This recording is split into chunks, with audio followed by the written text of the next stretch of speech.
ఏమండి మా ఫ్రెండ్ కి డివోర్స్ అంట, ఇప్పుడే చెప్పింది. అదేంది పెళ్ళి 6 నెలలే అయింది, అప్పుడే డివర్సా?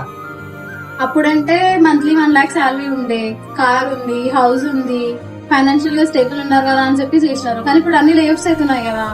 కార్ ఈఎంఐ తీసుకుని వెళ్ళిపోతాంటారు, హౌస్ ఏమో లోన్ తీసుకుని కట్టినారంట. బ్యాంక్ వాళ్ళు 6 months టైం ఇస్తున్నారు లోన్ కట్టాలి. మొత్తం అసలు ఫైనాన్షియల్ సిచ్యువేషన్ చాలా వరస్ట్ గా ఉంది.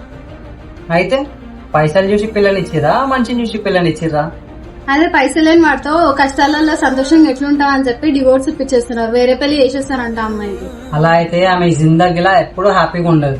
జాబ్, కారు, ఇల్లు ఉంటేనే హ్యాపీగా ఉంటుంది అంటే అవి లేకుండా ఈ దునియాలో 90% మంది చాలా హ్యాపీగా ఉంటారు.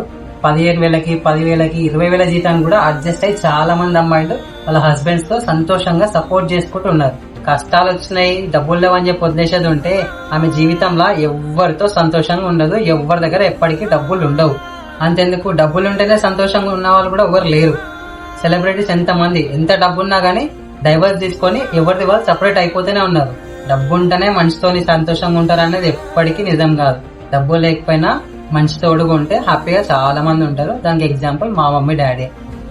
అది కూడా కరెక్టేనండి. ఈ రోజులలో మనీకే ఇంపార్టెన్స్ ఇస్తున్నారు, మనుషులకు కాదు. End of the day person important. ఎట్లా ఉంటున్నాం అని కాదు, ఎవరితో ఉంటున్నాం అనేది ఇంపార్టెంట్.